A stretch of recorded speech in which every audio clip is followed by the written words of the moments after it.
안녕하세요 여러분, 이두입니다. 이번 달 영상 주제인 어린이 책이라는 세계로 영상을 짜왔는데요. 솔직히 저는 어린이였던 적이 있었지만 지금은 어제에도 기억 잘 못하는 어른이기도 하고 어린이 분들이랑 관련된 직업 종사자도 아니라서 무슨 책을 할지 고민 좀 했었는데 펭귄 클래식 마카롱 시리즈 중에서 동화 에디션이 이번 주제랑 적합한 것 같아서 한번 쭉 소개해보도록 하겠습니다.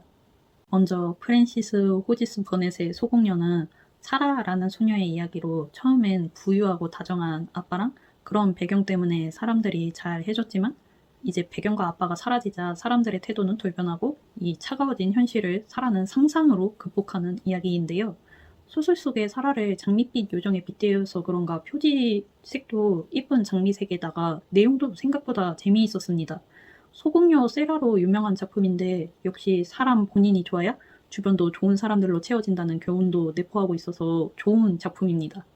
그 다음 제임스 배튜베리의 피터팬은 영원한 아이 피터팬과 함께 네버랜드를 모험하는 웬디라는 여자아이가 주인공인데 어렸을 때 알던 내용과 달리 네버랜드의 악당 후크 선장이 미남이었다는 걸 알게 되고 전 좀 충격이었습니다. 그리고 피터팬이 웬디를 원하는 건 사랑이 아닌 엄마가 필요했다는 점도 그렇고 여러모로 디즈니 애니메이션이랑 실제 원본 동화랑 좀 차이가 있는 작품인데 책 소개에서도 부분적으로는 아이들을 위한 거고 주로 어른들을 위해 쓰인 소설이라고 하니까 어린 시절에 피터팬만 아시는 분들이라면 한번 읽어봐도 괜찮은 작품이라고 생각하고요. 책 표지도 피터팬의 머리카락 색깔이 떠오르고 저는 마지막 부분이 좋았는데 우리 모두 어린 시절이 있었다는 걸 일깨워주는 동화입니다.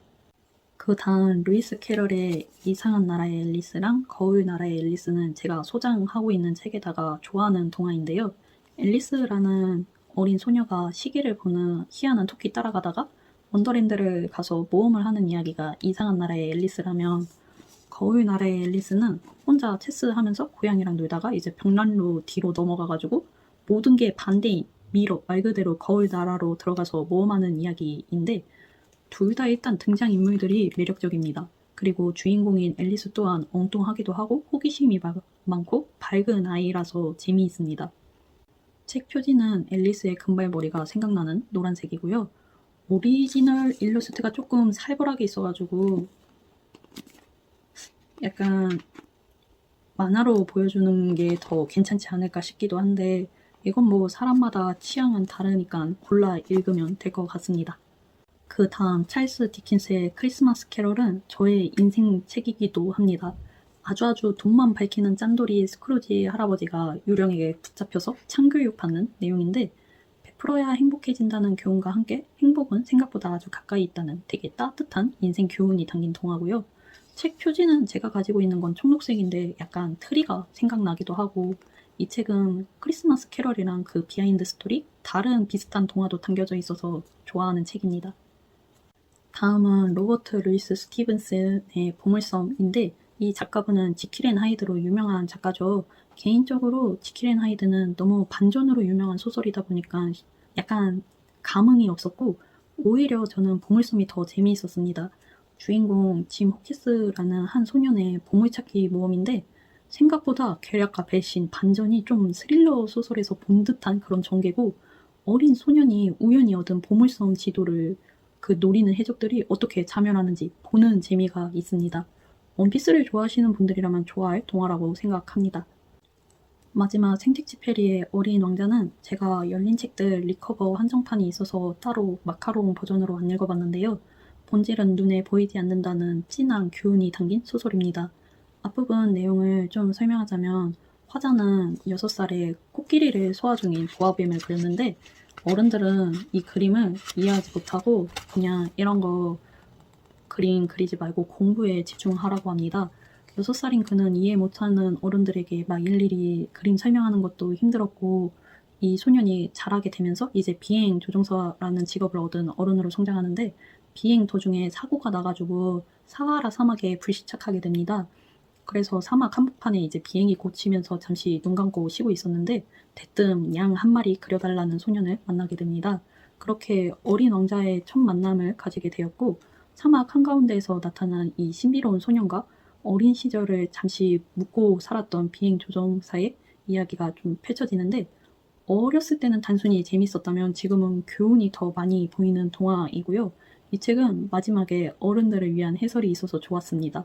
만약 다시 한번 읽게 된다면 어린 왕자에서 가장 처음에 나온 뱀을 한번 신경 쓰면서 읽어보시는 것을 추천합니다. 이렇게 7권 동화들을 소개해봤는데 모두 어린 시절에 읽었을 때는 재미랑 가벼운 교훈들을 느낄 수 있었다면 어른이 된 지금에는 재미도 재미인데 좀 포근함을 느끼게 되더라고요. 그리고 이 소개한 7권의 공통점은 바로 공주나 왕자가 없다는 점인데요. 이제 시대가 바뀌면서 왕자를 기다리는 공주나 공주를 구해야 하는 왕자 스토리는 이제 좀 현실적이지 못한 이야기가 된 지 오래잖아요. 물론 현실에 공주나 왕자는 아예 없는 건 아니지만 상대를 기다리고 책임을 가지기 전에 뭔가 자신의 성장이 우선이라고 생각하는 입장으로 만약 어린이분들에게 동화를 추천한다면 저는 이 7권을 가장 먼저 추천할 것 같습니다. 그리고 이제 아직 5월 중반이라서 한 달 동안 좋았던 픽션이나 논픽션 뽑기엔 이르지만 그동안 읽은 책 중에서 픽션 베스트는 밀란 쿤테라의 불멸로 하겠습니다. 예전에 한번 읽었었는데 기억이 나지 않아서 다시 읽은 책이면서 완독하는데 좀 오래 걸렸고요. 제가 이거 요약한 거 한 8장? 진짜 이렇게 공부하듯 읽은 책은 또 오랜만인데 일단 곧 여름이잖아요.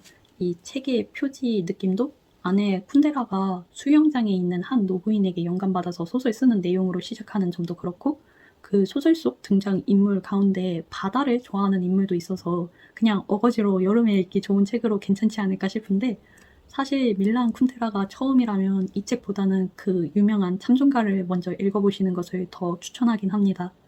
불멸의 주 내용은 따로 한번 소개한 영상이 있으니까 그냥 읽고 난 느낌을 이야기해보자면 문장의 밀도가 높은 책이라고 생각하는데요. 읽다 보면 되게 한 문장 한 문장 의미 있는 문장들이 많아서 읽어내리기 좀 힘들다가 어느 순간 적응되다가 다시 힘들어지고 마치 그 수영 중에서 자유형하는 느낌입니다.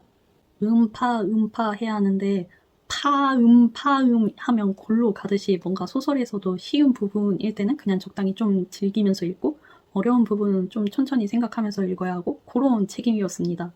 처음에 물속은 적응이 안 되잖아요. 이 책도 마찬가지로 처음에 되게 적응이 잘 안 됐어요.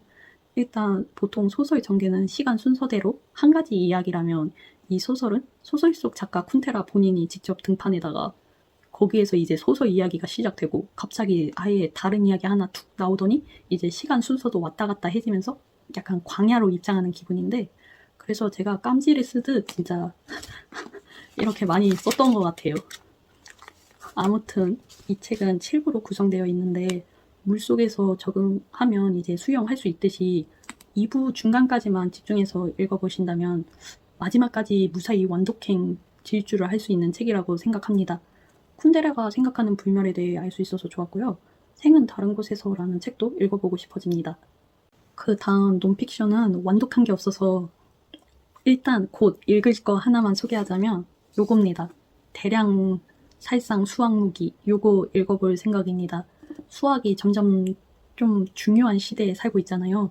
물론 출간된 지 좀 돼서 과연 지금과 얼마나 잘 맞을지는 모르겠지만 괜찮다면 저자의 신간도 있다면 읽어보려고 한번 사봤습니다. 이 책 뒤에 신이 된 알고리즘의 판결은 과연 인간보다 공정한가? 셀쇼크, 수학과 금융의 결탁이 불러온 글로벌 금융위기의 전말, 신용평가, 교육, 취업, 노동, 보험 등 모든 것은 신용평가 점수가 결정한다. 등등 흥미로워서 아마 이번 달에 짬짬이 읽게 되지 않을까 싶어요. 이렇게 5월 저의 근황은 여기까지였고요. 시청해 주셔서 감사하고요. 다음 영상에서 만나요. 안녕.